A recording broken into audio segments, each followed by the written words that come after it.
اعوذ باللہ من الشیطان الرجیم بسم اللہ الرحمن الرحیم وقالوا اتخذ الرحمن ولدا سبحانه بل عباد مکرمون لا يسبقونه بالقول وهم بأمره يعملون۔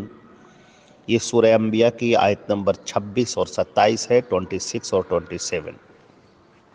ترجمہ ان دونوں آیتوں کا یہ ہے، اور ان لوگوں نے کہا کہ رحمان نے اپنی اولاد بنا رکھی ہے، اس کی ذات پاک ہے، بلکہ یہ سب اس کے معزز بندے ہیں، اس کے حضور بڑھ کر باتیں نہیں کرتے اور اس کے حکم پر وہ لوگ عمل کرتے ہیں۔ حضرات گرامی، یہ جو سلسلہ چلا آ رہا ہے، اس سے پہلے اللہ رب العزت نے اپنی الوہیت کو بیان کیا ہے، اور اس سے پہلے کی آیت نمبر 25 میں یہ بات بیان کی گئی تھی کہ ہم نے جو بھی انبیاء کرام بھیجے، جتنے بھی انبیاء کرام اس دنیا میں بھیجے، ان سب کا ایک مقصد تھا اور سب کی دعوت ایک تھی، وہ یہ کہ وہ اللہ کی توحید کو بیان کرے اور شرک کو آشکارا کرے، اس کو واضح کرے۔ چنانچہ سارے لوگوں کو اللہ کی توحید کی جانب دعوت دینا، یہ سارے انبیاء کرام کی دعوت کا مشترکہ بنیاد رہی ہے۔ چنانچہ اب یہاں پر اس بات کو بھی واضح کیا گیا، جو شرک کی سب سے بڑی قسم میں سے ہے، وہ یہ کہ اللہ رب العزت کے لیے اولاد ماننا، یہ تسلیم کر لینا کہ اللہ کے اولاد ہے، بیٹا یا بیٹی ہے، اس نے کسی کو اپنے لڑکا بنا لیا، کسی کو لڑکی بنا لی۔ جیسے کہ عرب کے قبائل میں قبیلہ خزاعہ، قبیلہ جوہنہ، بنو سلمہ کے قبائل تھے جو فرشتوں کو اللہ کی بیٹیاں کہتے تھے، اور ان کا ماننا یہ تھا کہ یہ جو فرشتے ہیں یہ اللہ کی بیٹیاں ہیں۔ یہودیوں کا ماننا یہ تھا کہ عزیر علیہ السلام اللہ کے بیٹے ہیں، اور عیسائیوں کا ماننا یہ تھا کہ حضرت عیسیٰ علیہ السلام اللہ کے بیٹے ہیں۔ تو یہ جو عقیدہ اپنے ذہن میں لوگ رکھے ہوئے ہیں، یہ عقیدہ کفریہ ہے، شرکیہ ہے، اور انتہائی غلط فہمی پر مبنی ہے۔ اللہ رب العزت کی ذات ان سب سے پاک ہے، ہر قسم کے نقص سے پاک ہے، ہر قسم کے عیب سے پاک ہے، ہر قسم کی ضرورت سے پاک ہے، ہر قسم کی محتاجی سے پاک ہے۔ اولاد تو اس کے ہوتی ہے جس کی نسل چلتی ہو، جس کو ضرورت ہو، بڑھاپے میں ضرورت ہو۔ ایک جو نسل چلنے کا سلسلہ ہے، اس سے اولادیں ہوتی ہیں۔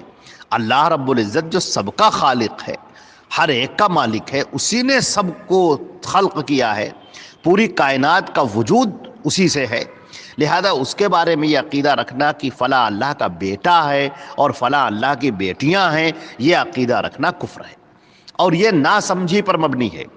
جس نے یہ عقیدہ رکھا، اس نے اللہ رب العزت کی شان کو سمجھا نہیں، اس نے اللہ کی معرفت حاصل نہیں کی۔ جو ہمارا خالق ہے، جو ہمارا مالک ہے، جو رب کائنات ہے، جو ذوالجلال والاکرام ہے، جو العزیز و المتعال ہے، وہ کس کا محتاج ہے؟ سب اس کے محتاج ہیں۔ اس کے لیے کوئی نسل چلنے کا کوئی نظام ہی نہیں ہے، کچھ ہے ہی نہیں، اس کو احتیاج ہی نہیں، ضرورت ہی نہیں۔ وہ تنہا ہے، اکیلا، نہ اس کے کوئی بیٹی ہے، نہ بیوی ہے، نہ اس کے بچے ہیں، کچھ نہیں، وہ اکیلا تنہا ہے، اور اسی نے ساری مخلوق کو پیدا کیا ہے۔ اور یہ جو نظام چل رہا ہے، ماں باپ، اولاد، بھائی بہن، یہ جو ہے یہ نسل انسانی ہے، یا ایک وہ نسل جو آگے بڑھتی جائے، چلتی جائے، ان کو ضرورت ہے اس کی۔ لہٰذا اللہ نے ایسی بھی چیزیں پیدا کی ہیں، ایسی مخلوقات پیدا کی ہیں جن کی کوئی نسل نہیں چلتی۔ یہ فرشتے ہیں جن کو اللہ نے پیدا کیا ہے، یہ نوری مخلوق ہے، اور وہ صرف اللہ کی اطاعت ہی کرنا جانتے ہیں، نافرمانی تو وہ جانتے ہی نہیں۔ چنانچہ اللہ رب العزت نے فرمایا کہ یہ جو لوگوں کا کہنا ہے، یہ جو عقیدہ ہے جو لوگوں کے ذہن میں بات بیٹھی ہوئی ہے کہ فلاں اللہ کا بیٹا ہے اور فلاں اللہ کی بیٹی ہے، یہ انتہائی غلط عقیدہ ہے۔ اللہ رب العزت ان سب سے پاک ہے، اس کا نہ کوئی بیٹا ہے، نہ کوئی بیٹی ہے، نہ کوئی بیوی ہے، نہ کوئی اس کا خاندان ہے، وہ تنہا ہے، اکیلا ہے، اور اسی نے سب کو پیدا کیا ہے۔ ہر ایک کا وجود اسی کے بخشنے سے ہے، ہر ایک کا قیام اسی کے قائم کرنے سے ہے۔ وہ القیوم ہے، اس پوری کائنات کے نظام کو تنہا اور اکیلا اور کسی کی شرکت کے بغیر وہ اس کو تھامے ہوئے۔ یہ اس کی مملکت ہے، اس کی سلطنت ہے، اس کی حکومت ہے، اس کا اقتدار ہے جو سب پر حاوی ہے، اور کوئی اس کا شریک نہیں، کوئی اس کا مقابل نہیں، کوئی اس سے مقابلہ کرنے والا نہیں، کوئی اس کے برابر نہیں، کوئی اس کے سامنے کھڑے ہونے کے لائق نہیں۔ لہذا فرمایا وقالو، اور جو لوگوں کا یہ عقیدہ ہے جو یہ کہتے ہیں کہ اتخذ الرحمن ولدا، کہ رحمان نے اولاد بنا رکھی ہے، اللہ رب العزت نے اس بات کے اوپر فرمایا سبحانہ، اللہ کی ذات پاک ہے تمام قسم کی کمیوں سے، تمام قسم کے عیب سے، تمام قسم کی کوتاہیوں سے۔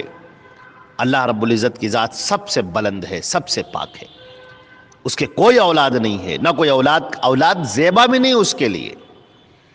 اولادیں تو ان کے ہوتی ہیں جن کو بڑھاپے کی ضرورت ہوتی ہے، جن کو نسل آگے چلانا ہوتا ہے، ان کے لیے اولادیں ہوتی۔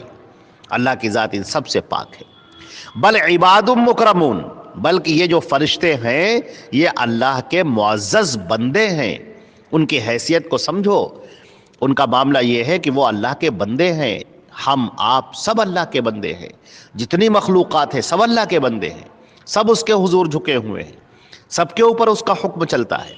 اسی طرح فرشتوں کا معاملہ یہ ہے کہ وہ اللہ کی اطاعت کرتے ہیں، اس کی تابعداری کرتے ہیں، اس کی ثنا خوانی کرتے ہیں، اس کی تسبیح اور تحمید بیان کرتے ہیں۔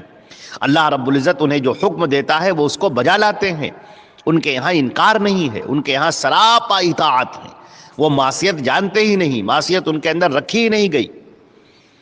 لا یسبقونہ بالقول، اور وہ اس کے آگے بڑھ کر بات بھی نہیں کرتے، ان کے اندر یہ مجال نہیں، وہ بندے ہیں اللہ کے، وہ مالک ہے اور یہ اس کے غلام ہیں۔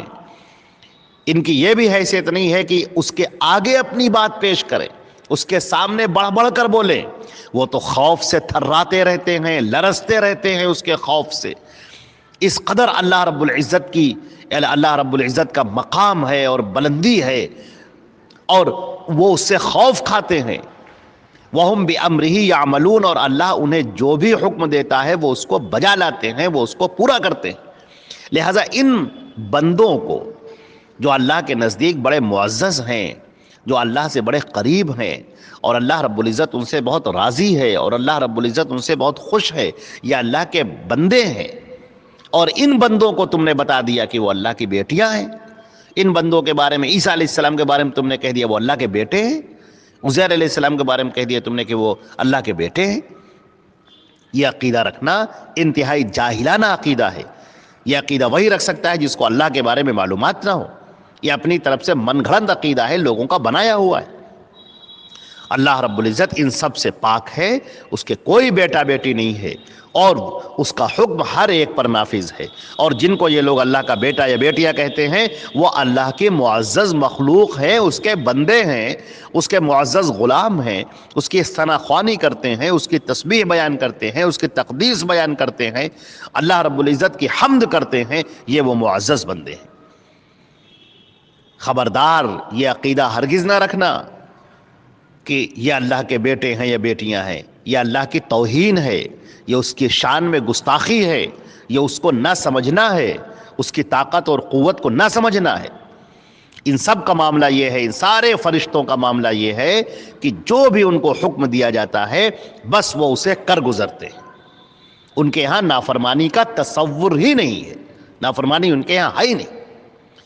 لہذا اس بات کو سمجھو، اللہ رب العزت کی شان کو سمجھو، اس کی بلندی کو سمجھو، اللہ رب العزت کی طاقت اور اس کے اقتدار کو سمجھو، اللہ رب العزت کی الوہیت کو سمجھو، اور سوچو کہ پوری مخلوق، ساری کی ساری مخلوق اللہ کے آگے سرنگوں ہے اور اس کے محتاج ہے۔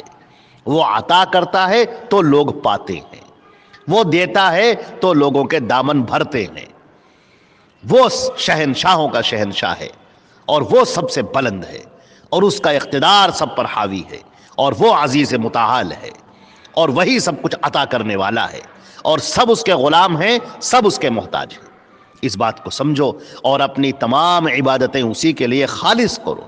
اپنے ذہن کے اندر صحیح عقیدہ لاؤ, اللہ کو صحیح طور سے سمجھو, اور اس کے بارے میں غلط سلط باتیں, اپنی طرف سے من گھڑن باتیں اس کے بارے میں مت کہو.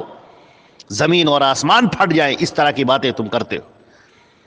یہ ان 2 آیتوں کے اندر یہ بات بیان کی گئی. انشاءاللہ اس کے آگے کی گفتگو اور بھی ہوگی. والسلام علیکم ورحمۃ اللہ وبرکاتہ.